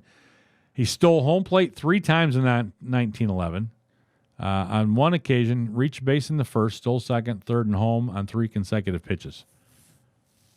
Although Cobb romanticists point out how many of his off-field flaws have been exaggerated or misconstrued, his villainous reputation was simultaneously well-earned. He once got a speeding ticket, but per a famous newspaper account told the judge he wasn't going any faster than he steals second base. The judge sided with Cobb and suspended the ticket. There you go. There you go. So 25 years after his dominant of 1911, he received the most votes among the 5 inductees into baseball's inaugural Hall of Fame class. Now, more than a century later, 1911 is still regarded as his most superb season, one that helped shape the game forever. The greatness of Ty Cobb was something that had to be seen, George Sisler said, and to see him was to remember him forever. So that's the case for Ty Cobb. Now, the 2012 Triple Crown season for Miguel Cabrera. Most valuable player. Is best known. Which did not exist when Ty Cobb played. Right. So he might have won it in 1911 had it existed. Yes. So Cabrera led the American League in batting average at .330, 44 home runs, and 139 RBIs. Yes. Yet, based on WAR, what is it good for? He was not actually the league's best player, as Mike Trout's 10.5 WAR was far better than Cabrera's 7.1. Per those standards, Cabrera's 2011 season, where he had a 7.6 WAR, and 2013 7.5 WAR, were actually better. So WAR's wins above replacement. I know what it is. I know, I'm just saying out there for people that don't know. Oh. So if John came in to play first instead of Miggy, my WAR would not be very good. No, but it's 7.5 games less than what his would be. Yes. So there you go. But Cabrera won the AL MVP in 12 and 13, but 12 will still be remembered as the most shining season because he became the first player to win the Triple Crown since Carl Yastrzemski in 1967. The Triple Crown is a feat never achieved by Babe Ruth or Hank Aaron or Joe DiMaggio or Willie Mays. One player who did win a Triple Crown, Ty Cobb, in 1909 at age 22, when he hit 9 home runs, drove in 107, and hit .377. So Cobb does have a Triple Crown in his back pocket. Just not in the season that we're comparing. Correct. Okay. Wow. Cabrera's 2012 season is shaped by the fact the Tigers acquired Prince Fielder before the year, leading Cabrera to move from first to third. Fielder also hit behind Cabrera in the lineup, and though the idea of lineup protection remains debatable, Cabrera did thrive with Fielder hitting behind him. I don't see how people think it's debatable. You got protection in the lineup. Oh, you're going to see better pitches. pitches, no question. That's why I think Cabrera's going to have a better year this year, because he's got the threat of C.J. Cron. There you go. Behind him. Yes. The Tigers hovered around 500 for the first half of the 2012 season, but when Cabrera's bat heated up, this is funny, they're playing in the pitcher's paradise of Comerica Park, according to this guy. Cabrera still led the league in home runs, hitting 11 in the season's final month to beat Josh Hamilton of the Rangers. He hit .357 with a .429 on base in August. And this performance in the second half let the Tigers win the AL Central and eventually the American League pennant. Probably the best, that'll probably be the greatest thing I'll ever see in my career, said Alex Avila on the day Cabrera clinched the Triple Crown. So, monumental on his feet was, his overall greatness remains somewhat overlooked outside of Detroit. Along with Albert Pujols, Cabrera is considered perhaps the best right-handed hitter in the entire generation. Yeah. Cabrera is known for being friendly, funny, gregarious, a bunch of other stuff. But in baseball circles, his 2012 season is one of the most iconic offensive years in recent memory. Cabrera has 2,820 career hits and 480 home runs, closing in on a 3,000 hit and 500 home run milestone. One day he will most certainly be a first ballot Hall of Famer. No question. So, the verdict. Here's where things get tricky, according to this David Hagan. Tied Cobb both by WAR and overall staggering level of his 1911 season. Clearly had the most dominant year in this debate. But how would Cobb fare in today's game? How would Cabrera have fared in the dead ball era? These are arguments that are nearly impossible to make. If Cobb played today, he would likely grip the bat without split hands, wouldn't steal as many bases, and would not benefit from Cobb's Lake, the area in front of home plate at Navin Field that the groundskeepers intentionally soaked to keep Cobb's bunt from rolling foul. He also wouldn't have as many triples. No. It is possible, though, to imagine an athlete of Cobb's prowess hitting for much more power in today's game. Probably, yeah. But would it be as transcendent in an era with 30 teams of players from all races from all over the world? His 151 WAR ranked 6th all time, but he played in a league vastly different from the one we know today. It's even more strange to imagine Cabrera playing in 1911. Cabrera's coordination, his plate discipline, his sweet swing that remains practically unchanged from the day he debuted as a 20-year-old with the Marlins seems equipped to hit in any era. But what type of hitter would he be exactly? Maybe Frank Home Run Baker, who won 4 home run crowns and finished with 96 career homers? Or would he emerge as Babe Ruth, who 29 home runs in 1919 changed baseball forever? Might a 1911 version of Cabrera, despite his large frame, hit 400 and steal 30? We will never know, but based on what we do know, for as great as Cabrera is, and for much as his 2012 season is ingrained in our memories, he doesn't come close to approaching Cobb's level of greatness, is what this article says. So, interesting. Again, you can't compare the eras like that. No. Because there is, when you talk about the dead ball era and you talk about, Cobb not playing against anybody that was not of the white race.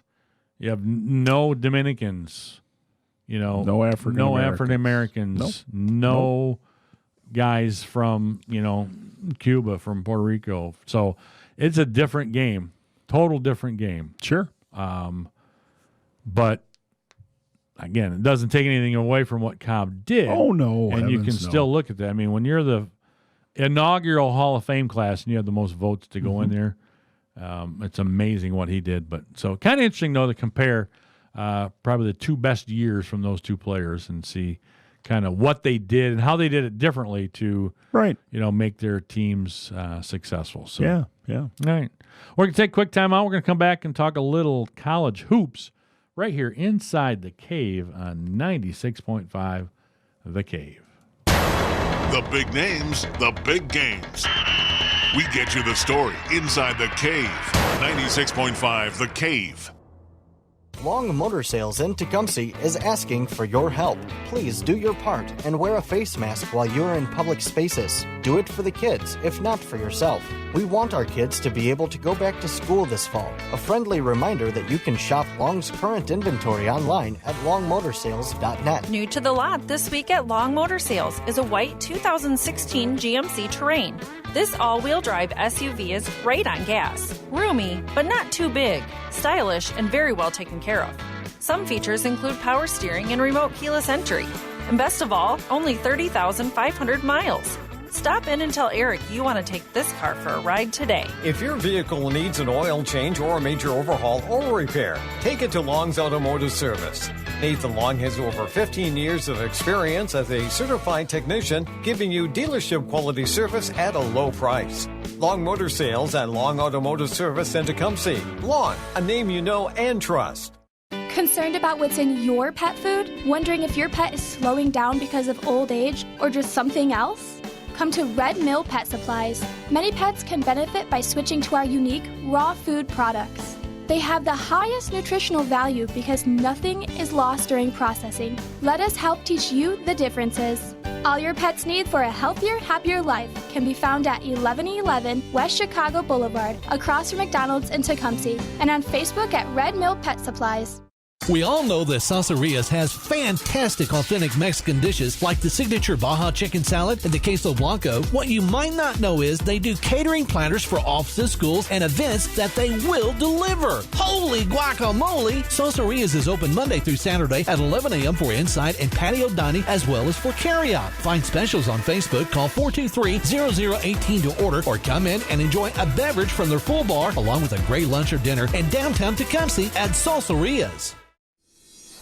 At DNP Communications, we value our community partnerships by ensuring when you work with us, you'll have the means to operate your business at peak functionality.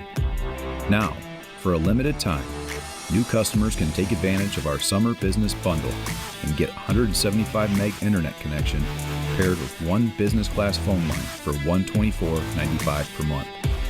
DNP Communications, connecting you to what matters most.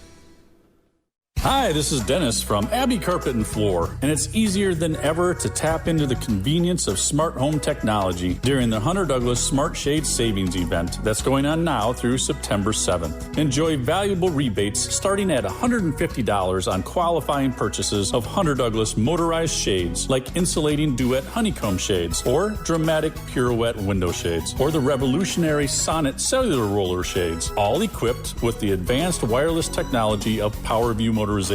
Using this smart technology, the associated smart hub, and the mobile devices you use every day, you can easily program your motorized shades to move automatically to the scenes and schedules you set. Plus, PowerView integrates easily with some of the most popular home automation systems, intelligent shades, and smart savings. Connect with rebates now through September 7th. Limitations and restrictions apply, so ask us for details. Abbey Carpet and Floor, America's choice in floor fashion since 1958.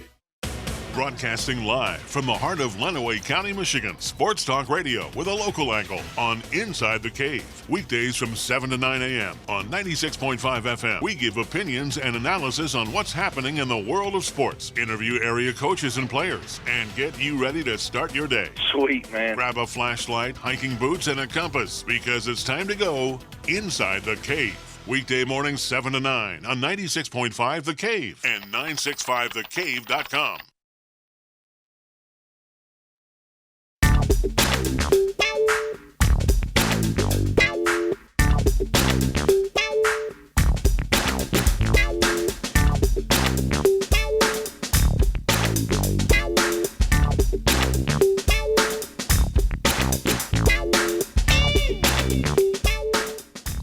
And welcome back inside the Soul Train Cave.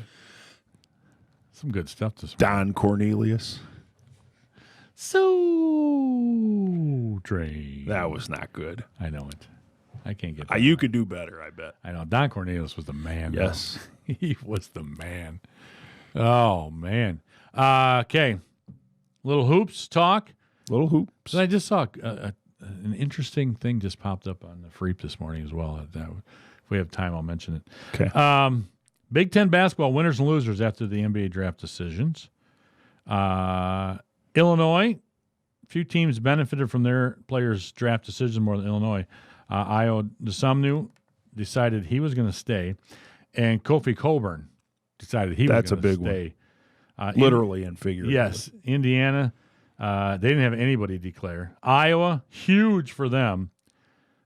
National Player of the Year, Luka Garza says, I'm going to stay one more year. That's big.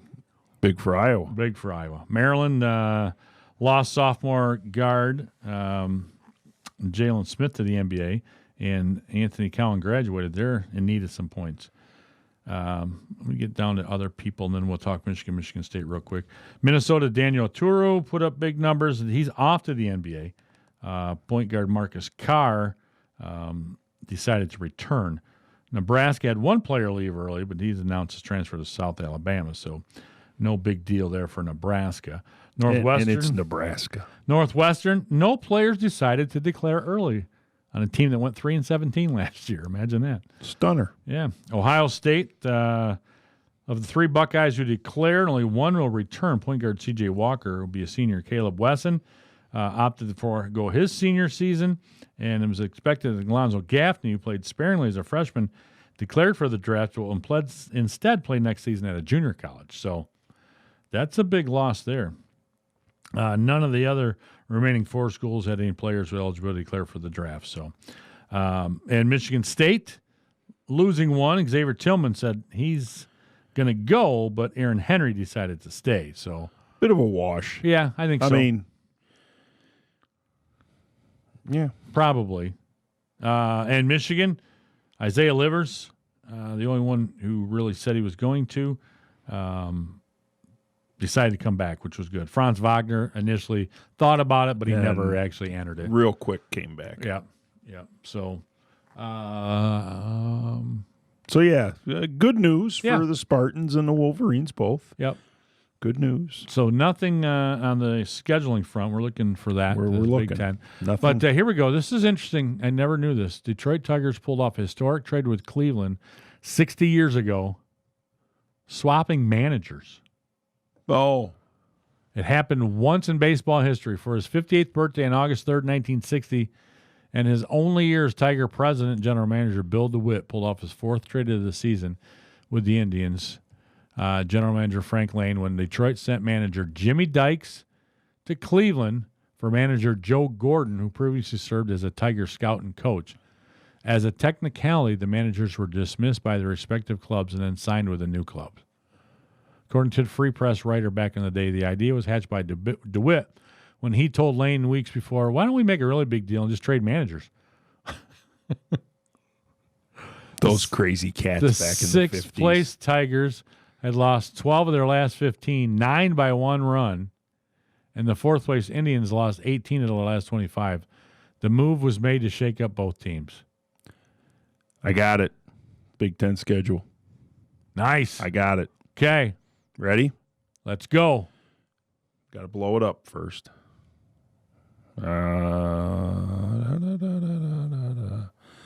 We'll just quickly go through the Michigan and there it is. Okay, Michigan.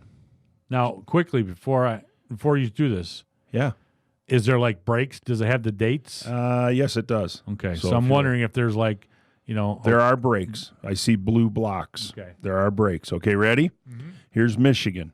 Doesn't say home or away, so I don't know. Michigan opens with Purdue September 5th, September 12th, Minnesota, September 19th, Penn State, September 26th, Rutgers, October 3rd, Michigan State. Bye week, October 10th, October 17th, Indiana, October 24th, The Ohio State University, October 31st, Wisconsin, November 7th, Maryland, by November 14th, November 21st, Northwestern. Everybody's on a bye week on the week of the 28th, and December 5th, the Big Ten championship game. Wow. Spartans. Okay, September 5th, Minnesota. September 12th, Maryland. September 19th, Northwestern. September 26th, Penn State. October 3rd, Michigan, bye week. October 17th, Ohio State. October 24th, Rutgers. October 31st, Iowa. November 7th, Indiana, bye week. November 21st, Nebraska, league-wide bye week on the 28th. And December 5th, the Big Ten championship game. So Ohio State has Michigan and Michigan State back-to-back. Oh, interesting. Mm-hmm. Very interesting. Also, Penn State has Michigan and Michigan State back-to-back. Trying to see if there's any other back-to-backs. Minnesota, weeks 1 and 2, Michigan and Michigan State. Okay. So it does not. The graphic I'm seeing does not tell homes or aways. Gotcha. Okay. Oh, wait. Yeah, it does. Now that I look down here, the games that are in white boxes are home games. So Purdue at Michigan, Michigan at Minnesota, Penn State at Michigan, Michigan at Rutgers, Michigan State at Michigan again this year. Indiana, Michigan's at Indiana, Michigan at Ohio State, home against Wisconsin, home against Maryland, and at Northwestern. The Spartans are they at Ohio State then, you said? Yes. Okay. The Spartans host Minnesota, at Maryland, home against Northwestern, at Penn State, at Michigan, home against Ohio State, home against Rutgers, at Iowa, home against Indiana, at Nebraska. Okay. I got that off of Yahoo Sports. All right. For those of you that want to go look up your favorite Big Ten team other than Michigan or Michigan State. So there's not as much gap as I thought. I mean, there's a couple mandated bye weeks and stuff that one for everybody.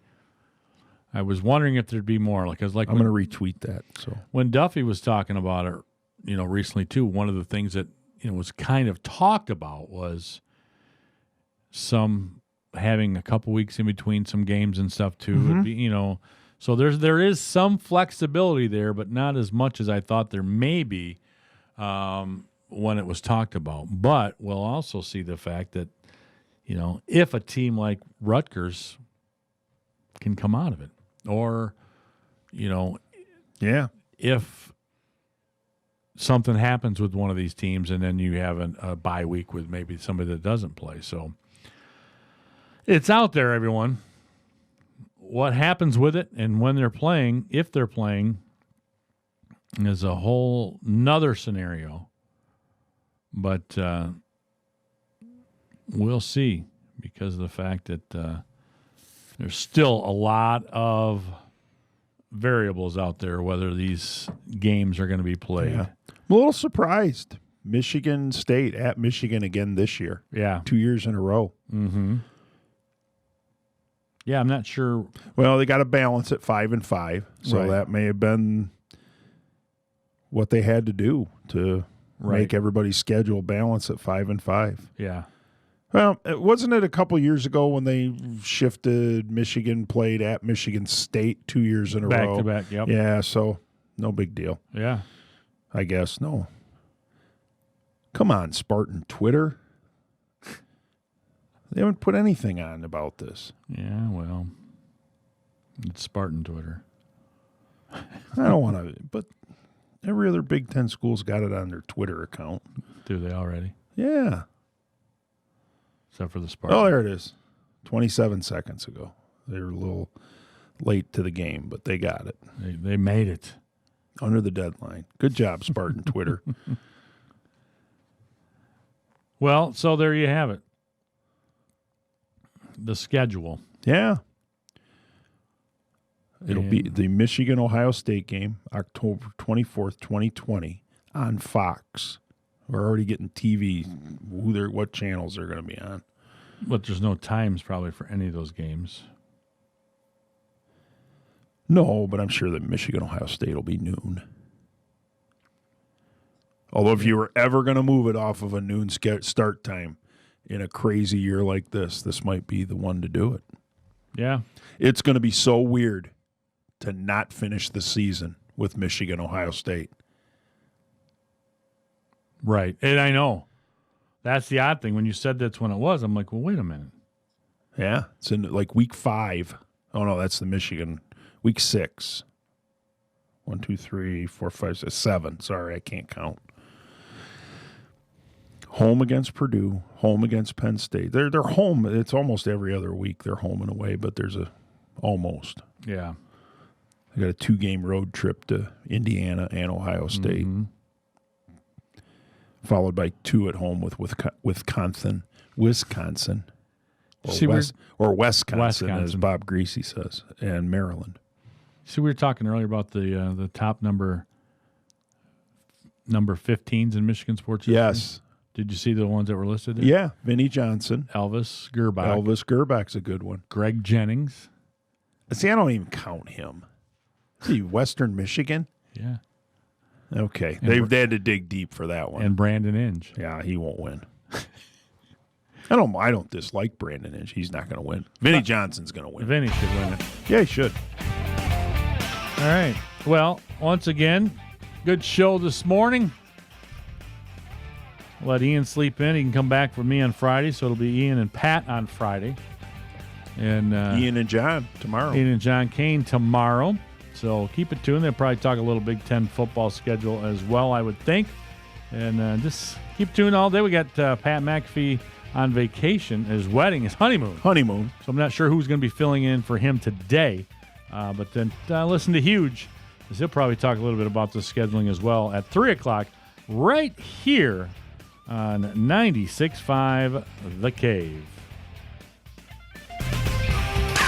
You'll hit a home run every time with Hayes Insurance Agency. Their team of independent agents will cover all the bases and find you the right policy at the best price. For your car, your home, your business, whatever you need. Hayes Insurance, serving residents of Lenawee County and beyond for over a half-century. Call 517-423-8316. Call Hayes Insurance, get all the insurance you need. Or visit HayesINS.com. In 1968, Tigers great Jim Northrup hit 2 grand slams in one game. And ever since, the Hayes Insurance Agency has been hitting grand slams for all its customers in Lenawee County and beyond. For your car, your home, your farm, your business, count on Hayes Insurance Agency. On Occidental Highway between Adrian and Tecumseh. Call 517-423-8316. Call Hayes Insurance, get all the insurance you need. Or visit HayesINS.com. Broadcasting live from the heart of Lenawee County, Michigan. Sports Talk Radio with a local angle on Inside the Cave. Weekdays from 7 to 9 a.m. on 96.5 FM. We give opinions and analysis on what's happening in the world of sports. Interview area coaches and players. And get you ready to start your day. Sweet, man. Grab a flashlight, hiking boots, and a compass because it's time to go Inside the Cave. Weekday mornings 7 to 9 on 96.5 The Cave and 965thecave.com.